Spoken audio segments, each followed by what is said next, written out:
Okay, so last theoretical topic that we want to study is what is the effect of temperature on ferromagnetic substance. So effect of temperature. अगर आपको याद है हमने last session में ferromagnetism detail में देखा था and ferromatic materials are those materials which can be used to make permanent magnets और ऐसा क्यों हो रहा था because of the domain. If you remember हमने फेरोमैटिक मटेरियल्स पढ़ते टाइम ये देखा था कि फेरोमैटिक मटेरियल्स में देर आर डोमेन्स डोमेन्स में क्या होता है group of atoms they basically interact strongly exchange coupling होता है उसमें और group of atoms they align themselves in A given direction तो ये जो ग्रुप ऑफ एटम्स है जिनका मैग्नेटिक मोमेंट सेम डायरेक्शन में अलाइंड है इन ग्रुप्स ऑफ एटम्स को हम लोग बोलते हैं डोमेन डोमेन का साइज फ्यू में होता है less than basically 10⁻⁴ to -6 metre में होता है और एक डोमेन में 10⁻10 to 10⁻17 एटम्स होते हैं राइट तो we have something like this are domains तो ऐसे डोमेन्स बने होते हैं उसमें तो एक डोमेन का जो डायरेक्शन है मैग्नेटिक मोमेंट का उसको मैग्नेटिक एक्सिस बोलते हैं and as you can see in absence of external field this magnetic axis are randomly aligned मतलब cancellation of magnetic moment of domains इसका मतलब net dipole moment zero होगा और the material will not be magnetic in nature okay okay? जैसे आप इसको external magnetic field में रखोगे तो डोमेन्स सारे के सारे जो डोमेन्स होते हैं उन सबका डायरेक्शन सेम हो जाता है and when you keep them even in weak external magnetic field तो डोमेन की बाउंड्रीज जो है दे कोलैप्स और डोमेन की बाउंड्री कोलैप्स होने की वजह से सारे के सारे domain they are aligned magnetic moments are aligned in the same direction मतलब मतलब ये that the material becomes permanent magnet they are aligned in the same direction अब हमको देखना है effect of temperature ferromagnetic substances they depend on temperature also क्यों क्योंकि जैसे आप टेम्परेचर बढ़ाओगे तो टेम्परेचर जैसे ही बढ़ेगा तो ये जो डोमेन स्ट्रक्चर है it starts collapsing domain structure जो है ये कोलैप्स होने लग जाता है it starts collapsing distortion produce होता है and then it starts collapsing right तो बेसिकली इसका मतलब ये होता है कि एक्सचेंज कपलिंग जो होता है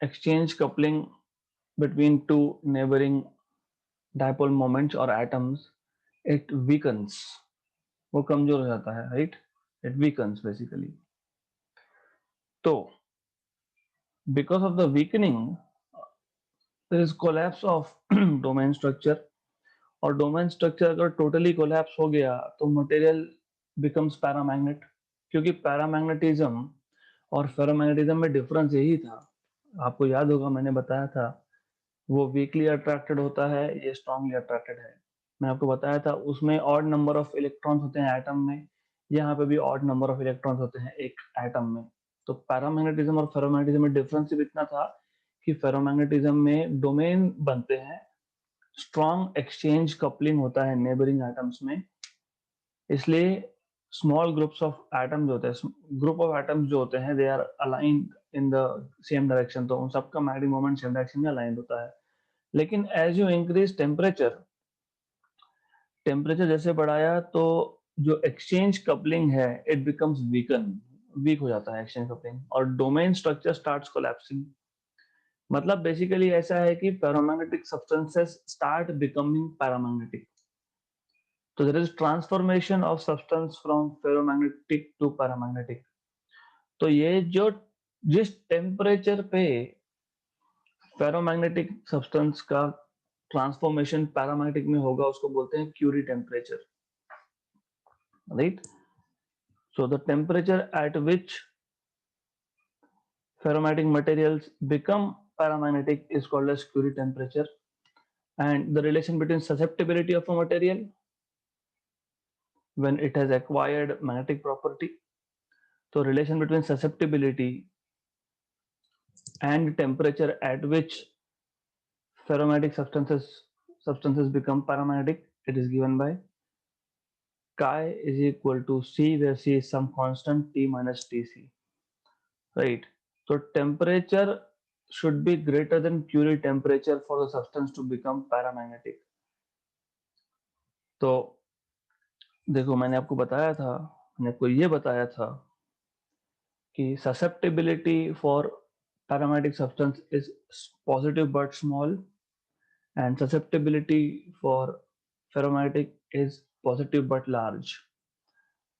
अगर temperature T critical Curie temperature से ज्यादा है, राइट, तो ससेप्टेबिलिटी पॉजिटिव होगा. अगर T लेस देन Tc हुआ तो ये नेगेटिव होगा. नेगेटिव होगा मतलब डायमैग्नेटिक सब्सटेंस होता है. इसलिए ये जो फॉर्मूला हम लोग लिख रहे हैं, relation between magnetic susceptibility and Curie temperature, it is strictly for T greater than Tc. Curie temperature से ज्यादा टेम्परेचर होने पे ही this is valid, right? And then if I plot a graph of susceptibility against temperature, ये temperature axis है, ये susceptibility axis है. यहाँ पे मैंने आपको बताया था पैरामैग्नेटिक के लिए ससेप्टिबिलिटी पॉजिटिव बट स्मॉल होता है और इसके लिए फेरोमैग्नेटिक के लिए पॉजिटिव बट लार्ज होता है. तो वो ग्राफ ऐसा होगा, जैसे मैं टेम्परेचर बढ़ाऊंगा वैसे, as I told you, this point here corresponds to T equal to Tc. Curie temperature पे कन्वर्जन हो रहा है, ट्रांसफॉर्मेशन हो रहा है. मतलब पहले सब्सटेंस फेरोमैग्नेटिक था नेचर में, और फेरोमैग्नेटिक मतलब आपको पता है हाई ससेप्टिबिलिटी होती है उसकी, पॉजिटिव बट लार्ज. तो देखो ये पॉजिटिव वैल्यू और लार्ज वैल्यू है. और जैसे टेम्परेचर बढ़ा रहे हो तो फेरोमैग्नेटिक सब्सटेंस जो है वो कन्वर्ट हो रहा है पैरामैग्नेटिक में, और पैरामैग्नेटिक सब्सटेंसेस जो होते हैं उसका ससेप्टिबिलिटी स्मॉल होता है. तो स्मॉल वैल्यू आ गई. You have small value over here for paramagnetic substance, right? मैं वापस रिपीट कर रहा हूं, इतना ही है, इसमें कुछ ज्यादा है नहीं. The idea is very simple. The idea is this: paramagnetic और फेरोमैग्नेटिक दोनों में ऑड नंबर ऑफ इलेक्ट्रॉन्स होते हैं, मतलब अनपेयर्ड इलेक्ट्रॉन है वहां पे. मतलब इसका मतलब एटम के पास नेट डाइपोल मोमेंट है. तो डिफरेंस क्या था? डिफरेंस ये था कि पैरामैग्नेटिक सब्सटेंस में नेबरिंग एटम्स में या नेबरिंग डाइपोल मोमेंट्स में एक्सचेंज कपलिंग इंटरैक्शन जो होते हैं वो स्ट्रॉन्ग नहीं होते, वीक इंटरैक्शंस. ओके, तो फेरोमैग्नेटिक सब्सटेंस में क्या होता है, because of the strong interaction between neighbouring atoms, neighbouring dipole moments, domain बन जाते हैं. हर एक डोमेन में around 10 power 10 to 10 power 17 atom होते हैं, and they are all aligned in the same direction. मतलब the magnetic moments are aligned in the same direction. Correct. तो ऐसे बहुत सारे डोमेन बन गए. हमने ऑलरेडी डिटेल में देखा है डोमेन्स क्या होता है. जैसे ही टेम्परेचर बढ़ाएंगे तो जो नेबरिंग एटम्स का जो इंटरैक्शन हो रहा है वो वीक हो जाता है, एंड दैट वीक होने की वजह से डोमेन्स स्टार्ट कोलैप्सिंग. मतलब डोमेन स्ट्रक्चर ही खत्म होने लग गया. Now since domain structure starts collapsing, ferromatic substance becomes paramagnetic in nature. जिस टेम्परेचर पे फेरोमैग्नेटिक सब्सटेंस का कन्वर्जन पैरामैग्नेटिक में हो रहा है, that temperature is called as Curie temperature. Okay. Relation between susceptibility and Curie temperature is given by chi is equal to C by T minus Tc. Of course T should be greater than Tc, नहीं तो susceptibility negative आ जाएगा, और negative मतलब diamagnetic substance होता है. Then if I see what is how the graph of susceptibility against temperature looks like, then ये graph आपका ऐसा आता है. Curie temperature से पहले the material is ferromagnetic and you can see susceptibility की वैल्यू लार्ज है, पॉजिटिव एंड लार्ज है. Curie temperature के बाद it becomes paramagnetic, and as you can see susceptibility की value positive but small है, right? So that's it. This is all we need to note down and we are done. Okay, so we can write ferromagnetism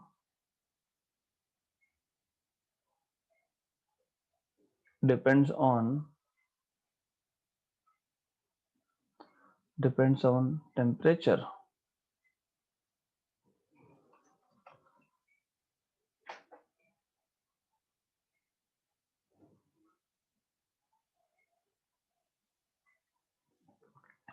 As the temperature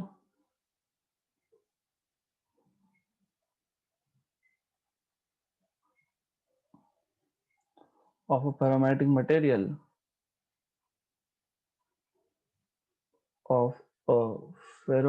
material is increased,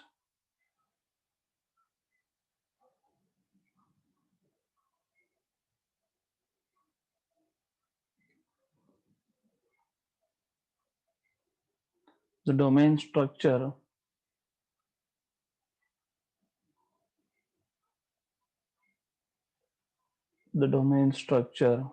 starts distorting.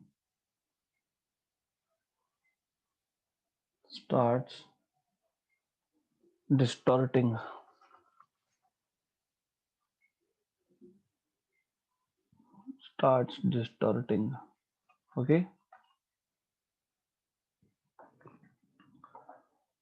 and because of this, so starts is distorting because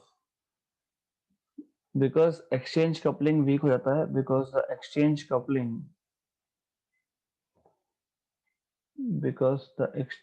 coupling between neighboring moments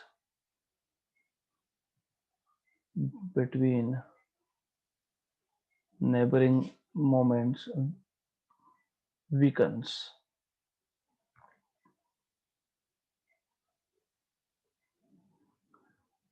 Then at a certain temperature,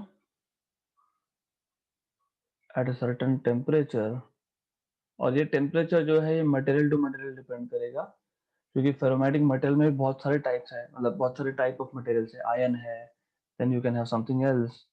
so at a certain temperature depending on the material of course, तो ये Curie temperature हर एक material के लिए अलग होगा, depending upon the material.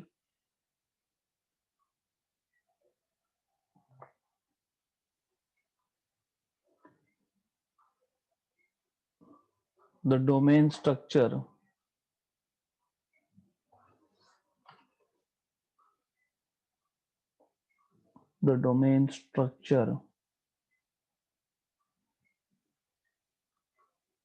collapses totally,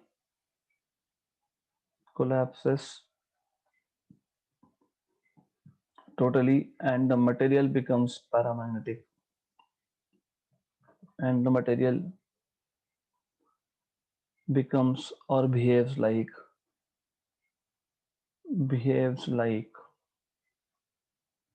paramagnetic material,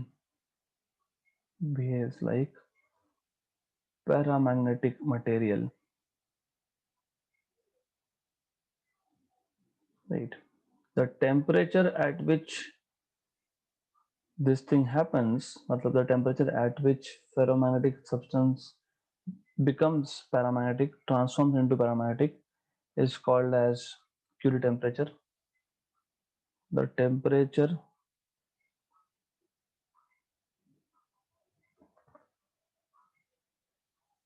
at which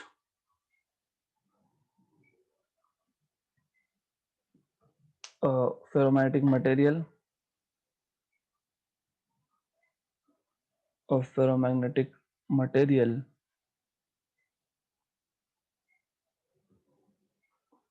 transforms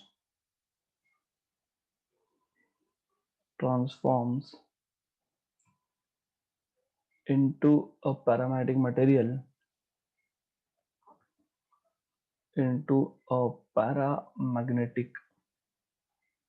material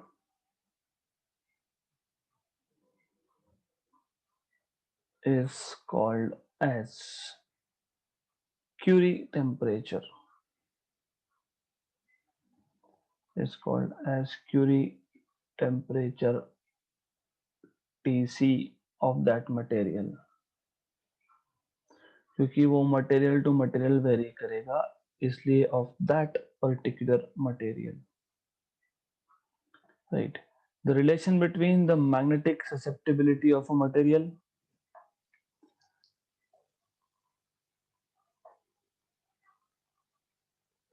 the relation between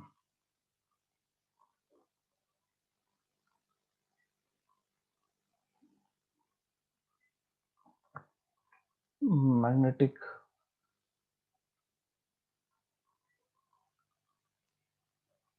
susceptibility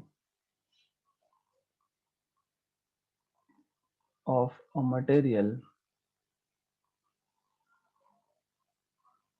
and or when it has acquired paramagnetic property, when it has acquired paramagnetic property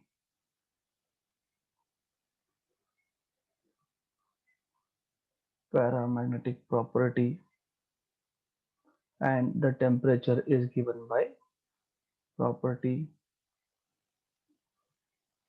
and the temperature T, the temperature T is, so as I told you, susceptibility is equal to C upon T minus Tc. Of course, it is for T greater than Tc, otherwise the material will still remain ferromagnetic in nature. तो T अगर greater than Tc होगा तो ही ferromagnetic material paramagnetic बनेगा, where C is a constant, right. Done. तो हमको सिर्फ अब करना क्या है, हमको वो ग्राफ दिखाना है. So let's show a graph. Just a minute. I'm going to adjust that graph over here. So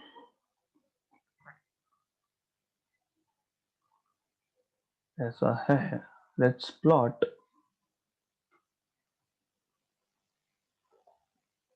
susceptibility chi along y-axis and temperature T along x-axis. Then this graph will look something like this. So you will have a graph something like this. Okay. तो मान लो कि ये वो temperature है Tc. So here the substance is ferromagnetic in nature, and after Tc it is paramagnetic in nature, right. Done. So this marks the end of theoretical part. खत्म हो गया theory इस chapter का. Let's do numericals now. Just a minute.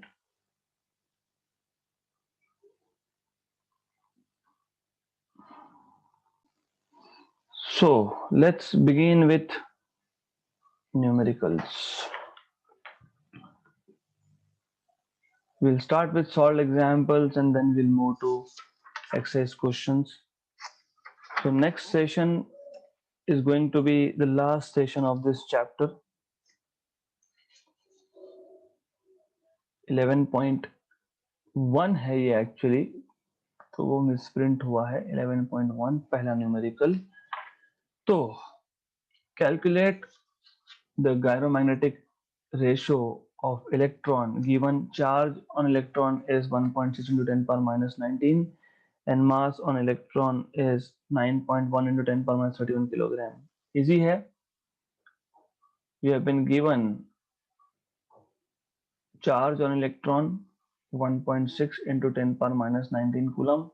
We have been given mass on electron, that is 9.1 into 10 power minus 31 kilogram. You're supposed to find out gyromagnetic ratio.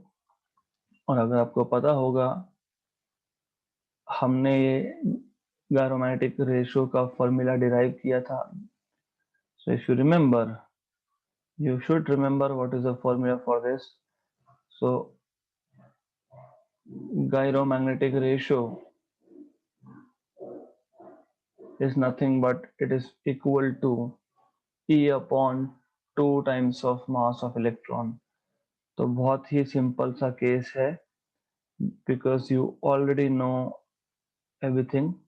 Gyromagnetic ratio is nothing but E by 2me और E की value दी है 1.6 into 10 power minus 19 और M की value भी दी है 9.1 into 10 power minus 31. तो ये आपको सिर्फ सॉल्व करना है. It turns out to be 0.8, 8 by 91, 8, 10, 11, 8.8 something आएगा ये. So it is going to be 8.8 into 10 power plus 10 coulomb per kilogram. This is the value of gyromagnetic ratio for an electron. Okay, बहुत ही simple सा question था. There's nothing here, extremely simple question. तो सिर्फ आपको formula पता होना चाहिए. That's it. You should remember the formula. Next question. The region inside a current carrying toroid winding is filled with aluminum having susceptibility Chi 2.3 into 10 power minus 5.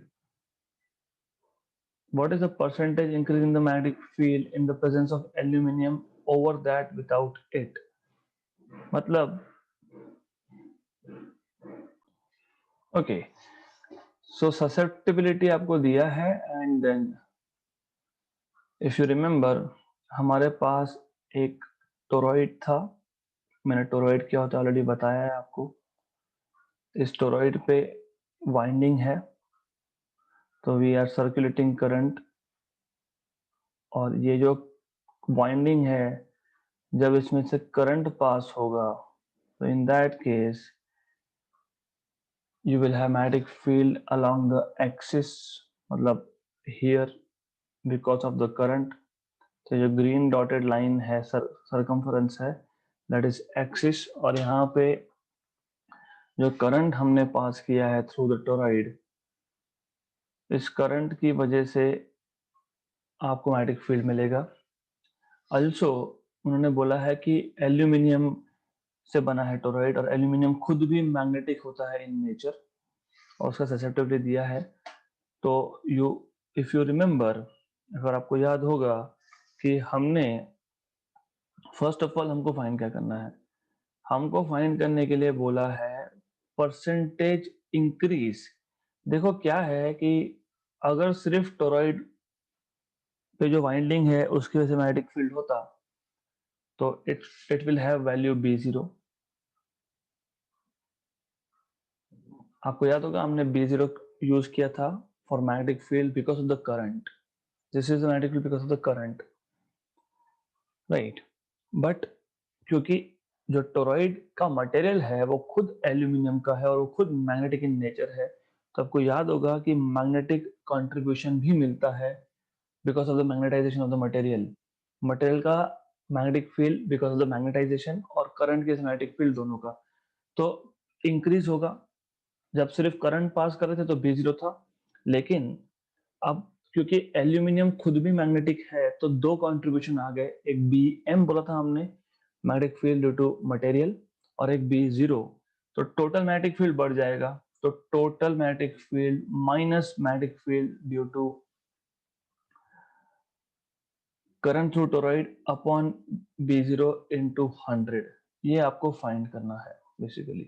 Percentage increase बोला तो आपको ये फाइंड करना है, right. Simple है। और formula you must remember, अगर नहीं याद है तो याद दिला देता हूं मैं। हम लोगों ने पूरा डेरिवेशन करके रखा था इसका, आपको याद होगा B is equal to B zero plus B M, ऐसा लिखा था, राइट। तो मैं इसको वापस से डिराइव कर ही देता हूं because I don't want you to forget this. B is equal to B zero plus B M, फिर आपको याद होगा बी जीरो जो होता है वो म्यू जीरो एन आई होता है, और बी एम जो होता है वो म्यू जीरो एम होता है, where M is magnetisation of the material, right. Then B is equal to mu zero H लिखा था प्लस म्यू जीरो एम था। देन म्यू जीरो कॉमन निकाल लिया था हमने, एच प्लस एम आ गया था। और ये जो m है ये काय इंटू एच होता है, आपको ये पता होता है, this is chi into H, right. Good. तो I have just revise this, but हमको यहाँ पे ये लगने नहीं वाला है, we just wanted to revise this.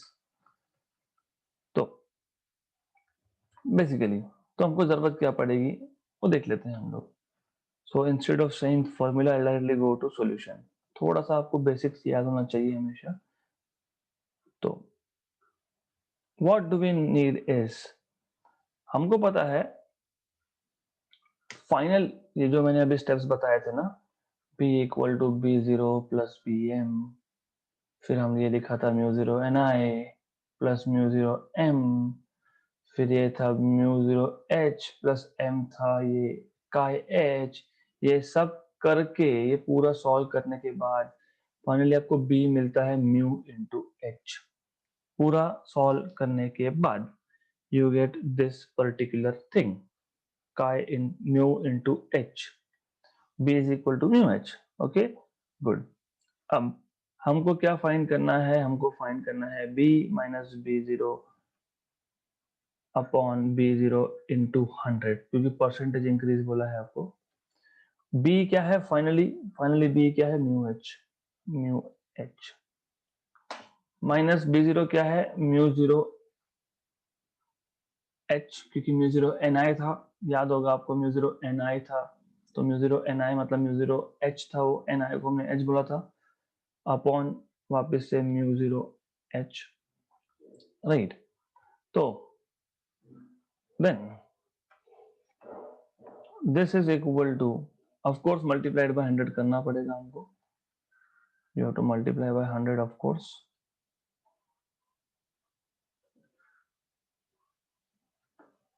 तो you have to multiply by 100, इसमें से एच एच कॉमन निकल के कैंसिल हो जाएगा, तो आपको मिलेगा mu minus mu zero upon mu zero into 100, okay, right.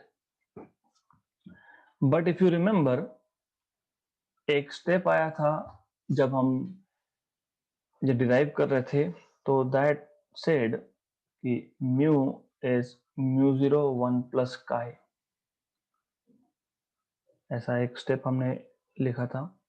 Therefore mu equal to mu zero plus mu zero chi, therefore mu minus mu zero is equal to mu zero chi, therefore mu minus mu zero upon mu zero is equal to chi, equation number 2, equation number 1, right। क्योंकि हमको susceptibility दिया है तो हमको काय के form में लाना है ना, काय के टर्म्स में लाना है। therefore you have from equation number 1 and 2 you have B minus B0 upon B0 into 100 as chi into 100. Simple, chi की वैल्यू कितनी है 2.3 into 10 power minus 5 और into 100 का 10 power 2, मतलब 2.3 into 10 power minus 3, मतलब 0.0023% is the increase in the magnetic field, right? मैं वापस समझा देता हूँ. It is important for you to know formulas. अगर फॉर्मूला नहीं पता होंगे तो you will not be able to solve this question. सबसे पहले तो आपको ये पता होना चाहिए यहाँ पे कि आपको क्वेश्चन में बोला ऐसा है कि मेरे पास टोरॉइड है और टोरॉइड पे सिर्फ बाइंडिंग है, तो उस केस में मैग्नेटिक फील्ड मिला. अब अगर टोरॉइड का मटेरियल मैंने एल्यूमिनियम का यूज किया है तो मैग्नेटिक फील्ड बढ़ेगा, क्योंकि एल्यूमिनियम खुद मैग्नेटिक इन नेचर होता है, मतलब एल्यूमिनियम का खुद का मैग्नेटाइजेशन है. गुड. तो अभी दो सोर्सेस है मैग्नेटिक फील्ड के, एक मटेरियल एक करंट. तो इंक्रीज होगा, तो कितना इंक्रीज होगा परसेंटेज में, ये पूछा है, राइट? तो what you can do is you should know it is final value minus initial value upon initial value into 100, that is percentage increase in the value of b. इतना आपको पता होना चाहिए, right? then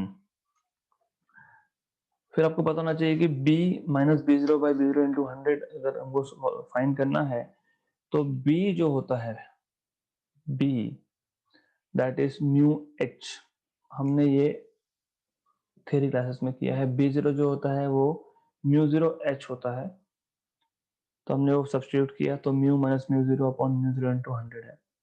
बट अल्टीमेटली हमको सिर्फ काय की value दी है, मतलब mu minus mu zero upon mu zero को मुझे काय के टर्म्स में लिखना पड़ेगा.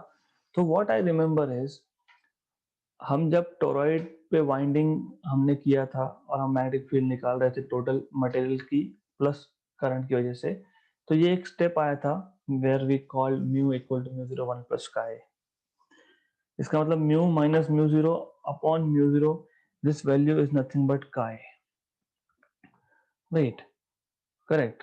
तो हो गया, बस वो वैल्यू सब्स्टिट्यूट करो and then you get what you want. It is simple thing, बहुत बहुत सिंपल है ये, राइट? Next question.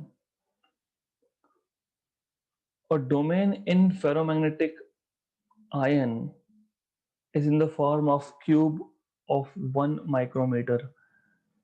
तो जो डोमेन स्ट्रक्चर हमने देखा था फेरोमैग्नेटिक में, वो डोमेन स्ट्रक्चर इरेगुलर शेप ना होते हुए वो है in the form of cube और जिसका साइड है 1 micrometer.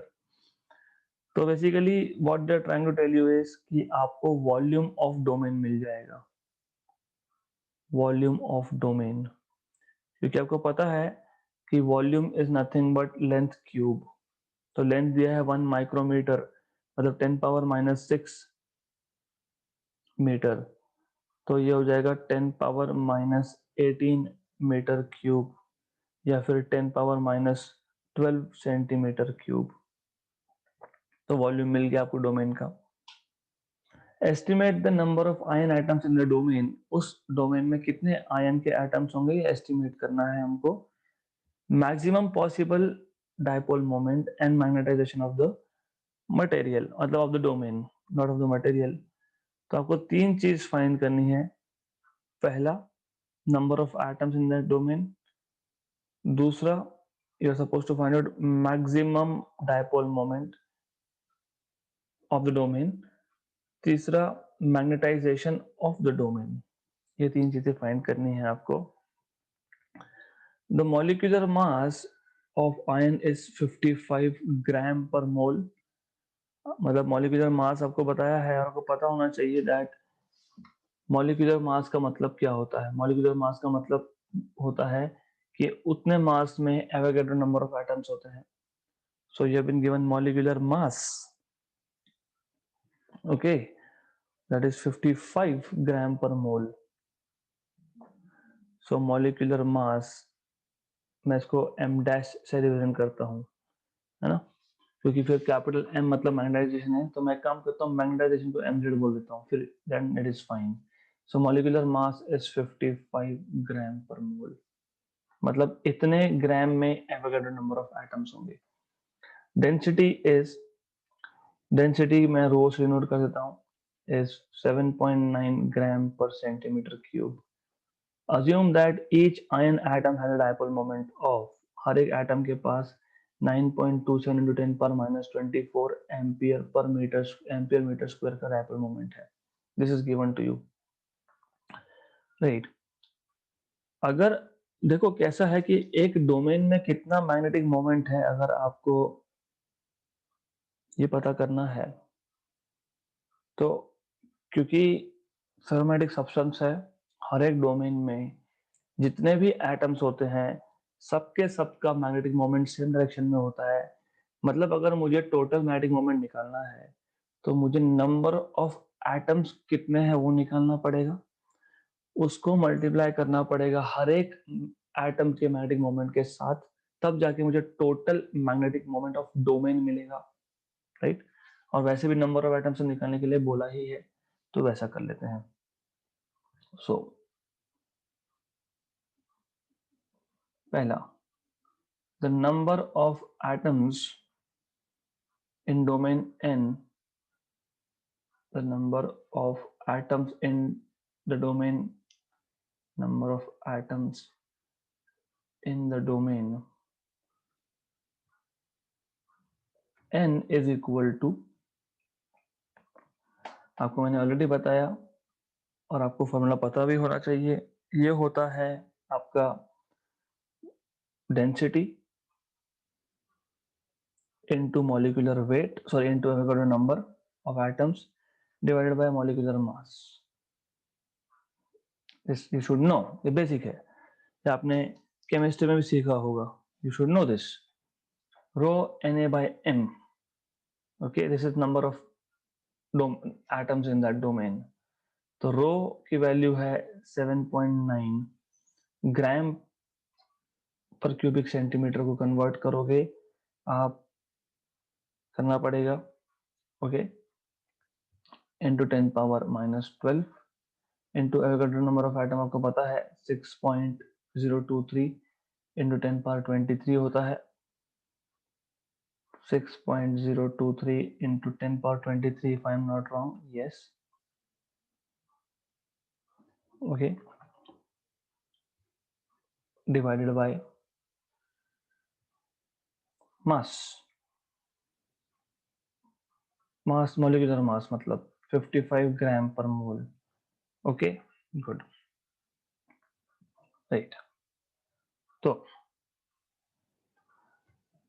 sorry, a correction. This is not density. This is m, mass. बता दूं वापस से. आपको याद होगा आपने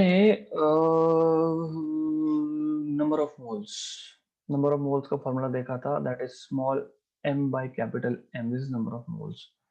तो I will make a small correction here, क्योंकि ये I am expecting कि आपने पढ़ा है केमिस्ट्री में, नहीं पढ़ा होगा तो बता देता हूँ मैं आपको, कोई बात नहीं. नंबर ऑफ मोल्स कैसे डिफाइन करते हो? Number of moles total number of atoms upon Avogadro number of atoms, ऐसा डिफाइन करते हो आप. This is number of moles. Also number of moles n is also defined as mass in gram upon molecular mass. This thing you should know. मतलब दोनों को equate कर दिया तो m by capital M is equal to n by Na, बराबर. मतलब n मुझे मिल जाएगा m by m into Na, और मास होता है volume into density Na. Correct, right. If you want मैं लिख ही देता हूँ, अदरवाइज क्या हो जाएगा ना, you will be like confused. I was expecting that you already know this. मुझे तो लगा कि आपको पता है, तो I am going to just do this. एक स्टेप बढ़ेगा सिर्फ इसमें, और कुछ नहीं है. तो let me increase that step. In the domain can be found S। देखो ऐसा है, number of moles is equal to number of atoms upon Avogadro number or molecular mass upon mass in gram upon molecular mass, ये पता होना चाहिए।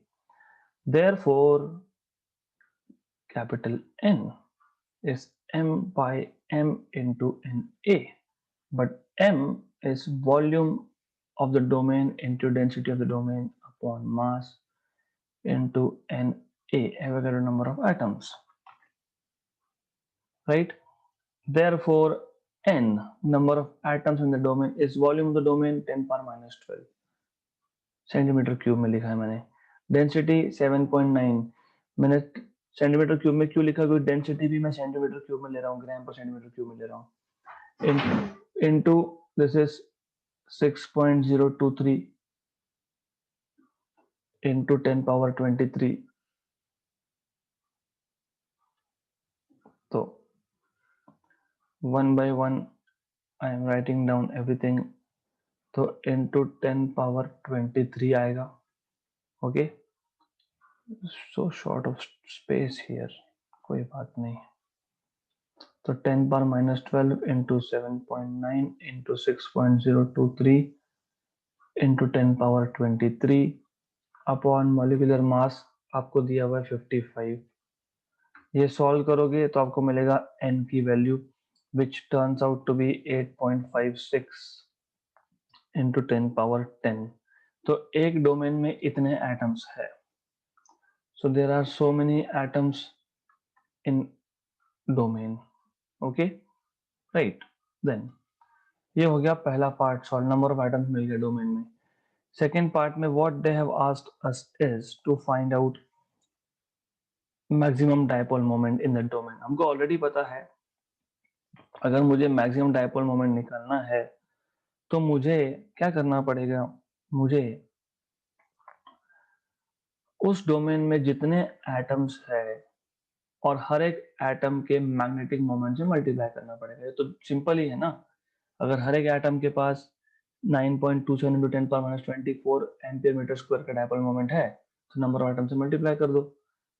तो therefore you will get maximum dipole moment as n value is 8.56 into 10 power 10 into m की value आपके पास आई दी है 9.27 into 10 power minus 24। Okay, तो confusion कहाँ हो रहा होगा, ये मैग्नेटिक डायपोल मोमेंट है और ये मास है, तो don't get confuse between mass and magnetic dipole moment. ठीक है, good, right. Okay, so this thing should be, multiply करो 8.56 को 9.27 से, तो रफली 8.65 है या 56 है जो भी है, तो रफली आपको मिलेगा 8 into 10 power minus 13 ampere per metre square. Third, आपको मैग्नेटाइजेशन पूछा है।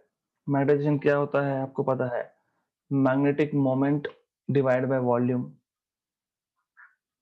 तो अभी आपके पास मैग्नेटिक मोमेंट है, आपके पास वॉल्यूम भी है, दोनों को डिवाइड कर दो, हो गया 8 into 10 power minus 1 मतलब 0.8 है ना। इसको कर दो सॉल्व, सिंपल है। 10 power minus 3 ampere metre square में है ये, तो आपको मीटर स्क्वायर में है तो फिर आपको यहाँ पे भी वॉल्यूम को भी मीटर स्क्वायर में लिखना पड़ेगा। तो 8 into 10 power plus 5 ampere per metre, ये आ गया आपका मैग्नेटाइजेशन।